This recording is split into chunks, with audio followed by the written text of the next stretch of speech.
Dan kita akan bahas soal ini saudara bersama orang tua korban dugaan malapraktik Marliana dan kuasa hukum Eva Nurfadilah. Assalamualaikum, selamat pagi Bu Marliana, Ibu Eva. Selamat pagi. Bu Marliana, Bu Eva, jadi setelah kemarin atau setelah sempat diamputasi, saat ini kita update dulu informasinya, kondisi dari anak saat ini seperti apa, kemudian perawatan apa yang saat ini dijalani? Nah, alhamdulillah kondisinya saat ini udah lebih baik dari kemarin. Anaknya udah mulai aktif kembali. Terus perawatan yang sekarang dijalani lagi rawat jalan untuk persiapan operasi selanjutnya yaitu pencakokan kulit yang sudah dijadwalkan. Insya Allah akan dilaksanakan pada hari Senin ini. Kalau nggak ada halangan, nggak ada kondisinya Arumi membaik. Insya Allah hari Senin dilakukan operasi lagi untuk pencakokan kulit. Oke, Ibu, itu operasinya nanti akan di rumah sakit yang sama atau seperti apa, Bu?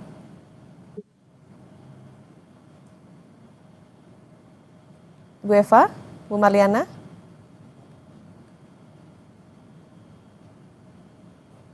Baik, kami akan mencoba menghubungi atau terhubung kembali bersama dengan Ibu Marliana dan juga Ibu Eva.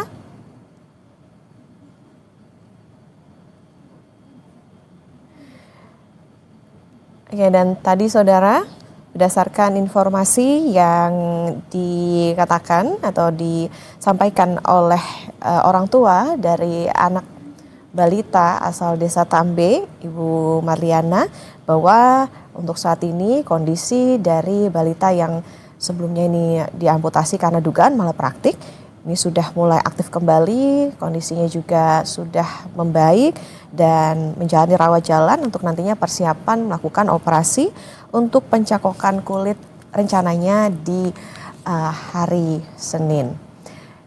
Dan saudara, ini diduga memang akibat malapraktik tangan seorang balita asal desa Tambe Kabupaten Bima Nusa Tenggara Barat akhir harus diamputasi.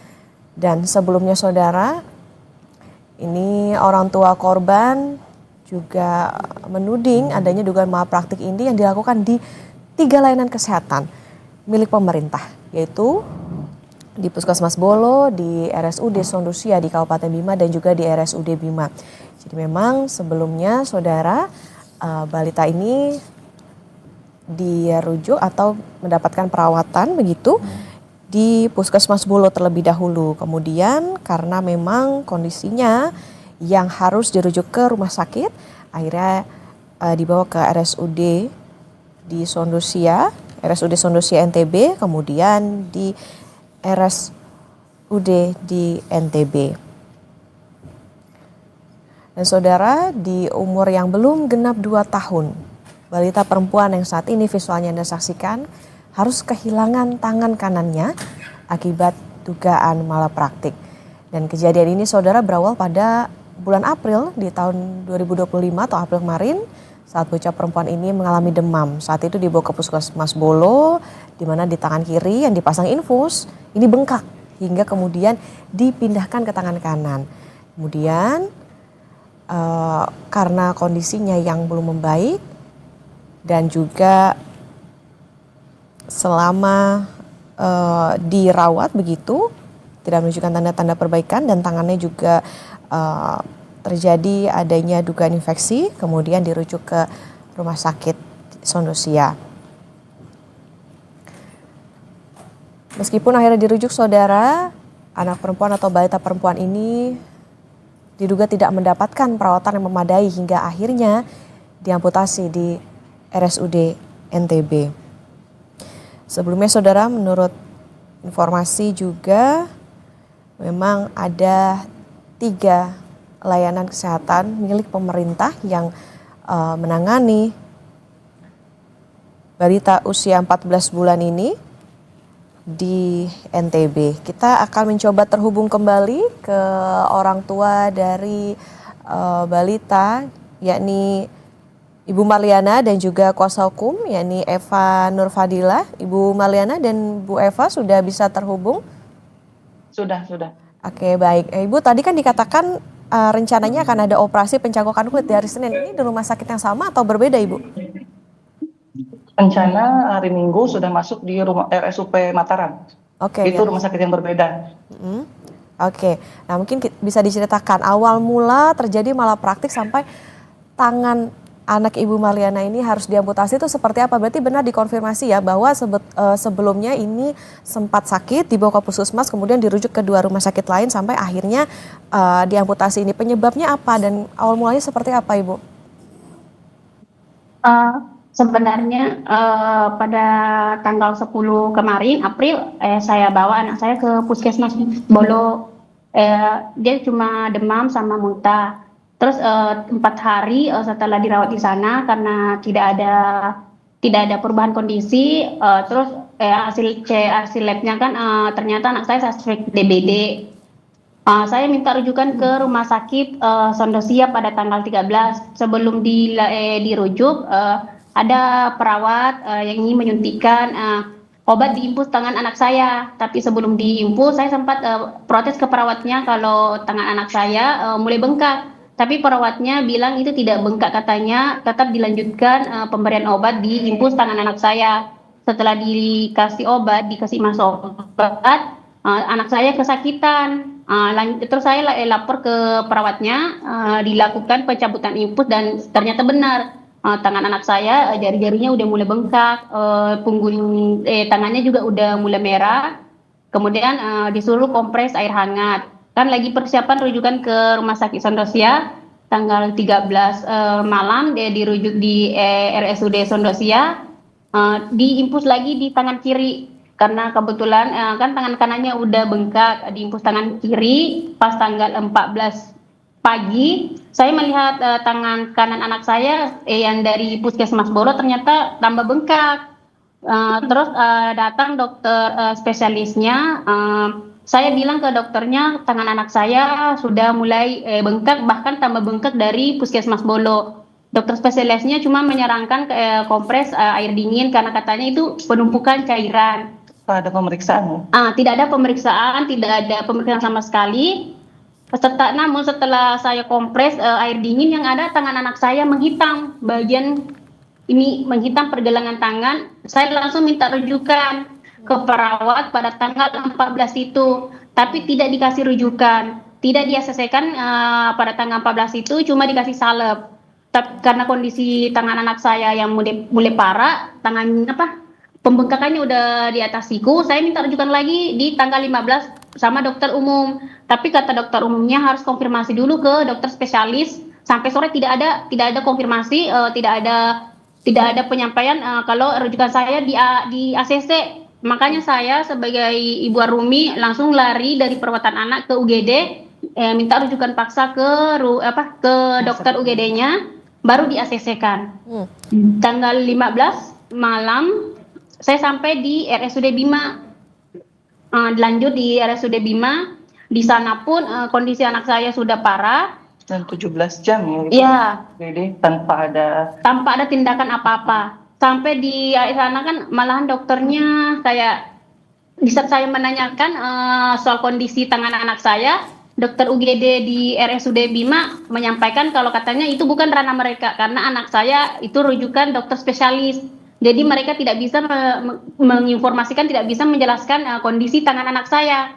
Namun pada saat tengah malam karena anak saya udah jari-jari tangannya udah nggak gerak, udah menghitam, udah parah, saya kembali ke dokter UGD-nya. Saya bilang sama dokternya jari-jari tangan anak saya ini udah mulai gerak, udah nggak gerak. Padahal tadi masih gerak. Terus dokternya cuma bilang, oh tidak apa-apa ibu, itu katanya itu cuma peradangan, bakalan kempes sendiri, itu udah dikasih obat antibiotik katanya. Terus karena saya terlalu khawatir sama anak saya, jadi saya bilang, dok saya takut jangan sampai nanti tangan anak saya diamputasi. Saya ngomong kayak gitu sama dokter UGD-nya. Namun jawaban yang tidak mengenakan malah saya dapat dari perawat. Dia mengatakan, ibu jangan terlalu overthinking, jangan terlalu tinggi pemikirannya katanya. Terus dokternya juga bilang, ibu tangan anak ibu bakalan aman aja, nggak bakalan terjadi apa-apa. Tapi bukan cuma di saat itu juga, sepanjang malam saya selalu melaporkan keadaan anak saya yang tidak bisa tidur, kesakitan. Tapi jawaban yang tidak mengenakan selalu saya dapat. Bahkan mereka bilang, ibu selama anaknya tidak menangis histeris, berarti anaknya bakalan baik-baik saja katanya.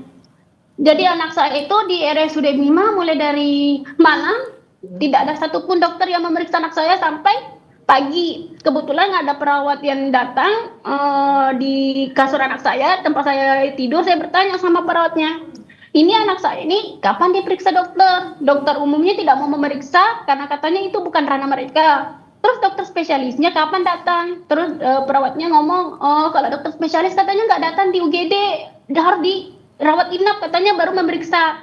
Terus saya lagi bilang, jadi bagaimana ceritanya supaya anak saya ini diperiksa sama dokter spesialis? Perawatnya malah bilang, emangnya ibu udah pesan kamar? Saya nggak tahu kamar apa. Saya bilang, kamar apa? Maksudnya gimana? Dia harus katanya pesan kamar dulu. Jadi saya diarahkan ke resepsionis. Terus saya ke sana. Saya nanya ke bapaknya, Pak, saya mau pesan kamar. Terus diperiksa, ternyata saya itu anak saya BPJS kelas 3. Pas diperiksa kamar, ternyata nggak ada kosong katanya. Oh Bu, mau maaf, untuk kamar kelas 3 full. Kalau ada paling besok pagi atau besok sore. Karena saya terlalu khawatir sama anak saya pun bilang sama resepsionisnya, nggak apa-apa Pak, saya bayar kamarnya. Yang penting anak saya diperiksa sama dokter spesialis. Terus bapak yang di sana ngomong, kalau ibu mau bayar kamar, berarti ibu harus masuk umum katanya. Jadi bukan hanya kamar yang bisa dibayar, saking saya pengennya anakku diperiksa dokter spesialis. Terus saya pulang lagi dari resepsionis karena nggak ada bisa dapat kamar. Saya pulang lagi ke anak saya menangis karena tidak ada satupun dokter yang periksa anak saya. Pas saya udah menangis histeris, mereka pada baru panik. Tiba-tiba datanglah dokter spesialis bedah, dia memeriksa tangan anak saya. Dia bilang kondisinya sudah sangat parah. Dia cuma melihat tanpa ada instruksi lagi. Kemudian datanglah dokter spesialis orto lagi, langsung persiapan operasi. Pada saat itu juga dari UGD langsung ke kamar operasi. Pas dioperasi ternyata dokter ortonya bilang kalau jari-jari tangan anak saya udah nggak ada aliran darah, udah nggak ada. Jadi dokter minta persetujuan lagi sama suami untuk membedah bagian ini supaya katanya ada aliran darah. Setelah dioperasi anak saya dibawa di perawatan bedah. Di perawatan bedah pun dicampur dengan orang dewasa. Padahal anak saya bayi 15 bulan. 15 bulan dicampur sama pasien-pasien yang lain. Dan pada saat jam 1 malam anak saya kejang dan tidak ada satupun dokter yang bisa memeriksa dengan alasan katanya harus personal, harus ada kenalan. Untuk keluarga suami punya kenalan, barulah dokternya datang ke perawatan itu periksa anak saya. Besoknya baru dibawa ke ruangan ICU karena kondisi anak saya sudah tidak, kondisi tangannya sudah sangat mengkhawatirkan. Jadi saya minta rujukan lagi ke RSUP Mataram pada tanggal 18 sampai di RSUP tanggal 11 pagi. Dan dilakukanlah operasi amputasi pada tanggal 12 Mei 2025. Anak saya sekarang udah nggak ada tangan, udah diamputasi. Oke, baik. Ibu, ini kan akhirnya diamputasi di RSUD Bima, tapi ini apakah sudah dilaporkan Ibu ke polisi? Bagaimana tindak lanjutnya hingga saat ini? Pihak keluarga sudah melaporkan, tapi sampai sekarang kami belum menerima informasi apa-apa tentang perkembangan kasus anak saya. Belum ada laporan tertulis, SP, 2HP, nggak ada. Kami belum menerima apapun. Jawabannya mereka selalu penyelidikan, sementara ada proses, tapi belum ada hasil sampai sekarang.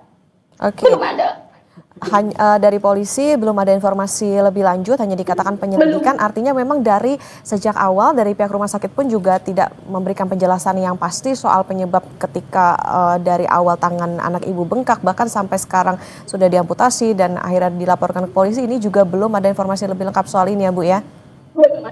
Belum ada yang buka suara, belum ada sama sekali. Itu dari kapan Ibu dilapor ke polisinya sampai saat ini? Sebelum diamputasi, sebelum kami pada saat dirujuk di RSUP Mataram, pihak keluarga sudah melaporkan. Sekitar 12 April kurang lebih. Iya. April 12 April. 2020. Oke. Kurang lebih. Dan itu amputasinya di RSUP Mataram ya, bukan di Bima. Iya, di RSUP Mataram. Oke, Ibu, infonya Anda dan suami bahkan sampai resign dari pekerjaan demi mendampingi putri Anda. Seberapa berat sebetulnya situasi saat itu hingga diambil keputusan itu? sebenarnya sangat berat Bu, karena kami penghasilannya di sana. Cuma pada saat orang kantor suami menelpon, mereka menanyakan kapan kami bisa masuk. Kami belum bisa memberikan kepastian karena pada saat itu jadwal untuk operasi anak kami belum dijadwalkan. Jadi kami belum bisa pastikan kapan bisa masuk. Jalan satu-satunya ya kami resign Bu, karena apalagi anak kami kan lagi kontrol per 3 hari untuk perawatan lukanya di Mataram. Jadi mau tidak mau kami resign. Oke, ke depan Ibu, karena ini kan juga dikatakan masih dalam proses penyelidikan, masih belum ada perkembangan dari laporan ke polisi. Selain proses hukum, langkah apa yang akan ditempuh keluarga untuk mendapatkan keadilan? Apakah dari pihak rumah sakit juga sudah mengonfirmasi Ibu, bahkan dari pihak puskesmas, dari tempat awal anak Ibu berobat saat itu? Belum ada konfirmasi. Saya mau mereka itu bertanggung jawab kepada anak saya, terutama oknum-oknum yang menyepelekan saya. Yang bilang kalau saya terlalu overthinking, yang bilang anak saya nggak bakalan diamputasi, nggak bakalan dioperasi, aman saja. Oknum-oknum yang bilang hanya penumpukan cairan, tanpa melihat kondisi tangan anak saya, tanpa memeriksa, hanya memberikan instruksi. Saya pengen mereka bertanggung jawab terhadap anak saya. Saya pengen keadilan untuk anak saya. Untuk terkait langkah hukum lain, Bu, izin menjelaskan. Ya, silakan. Kami kemarin sudah datang audiensi dengan Dinas Kesehatan Provinsi. Alhamdulillah per hari kemarin Dinas Kesehatan Provinsi memfasilitasi kami untuk bertemu dengan RSUP. Kita menanyakan kejelasan atas tindakan yang akan dilakukan. Nah, per hari kemarin juga kami mendapat jawaban yang pasti bahwa Arumi bisa dioperasi terkait pencangkokan kulitnya itu di hari Senin. Makanya per hari Minggu insya Allah sudah masuk. Nah, kami pun meminta Dinas Kesehatan Provinsi menjadi wadah sebagai penjembatan antara RSUD Bima, RSUD Sandosia dan pihak Puskesmas Bolo dengan kami untuk menjelaskan seperti apa sebenarnya, apa yang sebenarnya terjadi. Gitu, karena sampai sekarang mereka masih bungkam. Kita pun kalau sangat menyayangkan pihak kepolisian sampai sekarang belum bisa memberikan hasil yang signifikan gitu, belum bisa memberikan jawaban kepada pihak keluarga. Apa sebetulnya pertanggungjawaban yang paling dibutuhkan oleh keluarga saat ini, Bu Marliana? Saya pengen mereka bertanggung jawab terhadap anak saya. Apalagi anak saya masih bayi, kita nggak tahu kehidupan selanjutnya bagaimana. Apalagi dia sudah cacat, perempuan lagi. Saya pengen mereka bertanggung jawab. Demi Allah, saya pengen mereka bertanggung jawab demi masa depan anak saya. Saya pengen mereka bertanggung jawab tentang kelalaian mereka. Saya pengen mereka mengakui kesalahan mereka. Baik. Saya pengen mereka mengakui semua kalau mereka benar-benar lalai dan bertanggung jawab. Baik, tentu kami ikut prihatin atas apa yang terjadi dan diharapkan juga ada solusi terkait dengan kasus ini Ibu, dan juga proses penyelidikan tentunya bisa berjalan transparan dan ada penjelasan dari puskesmas bahkan rumah sakit dan juga dari polisi terkait dengan pendalaman dugaan malpraktik ini. Terima kasih Ibu Marliana, orang tua dari korban malpraktik dan juga kuasa hukum Ibu Eva Nurfadila sudah bersama di Sapa Indonesia Akhir Pekan. Sehat selalu Bu Marliana dan juga Ibu Eva. Amin, amin. Terima kasih. Ya saudara.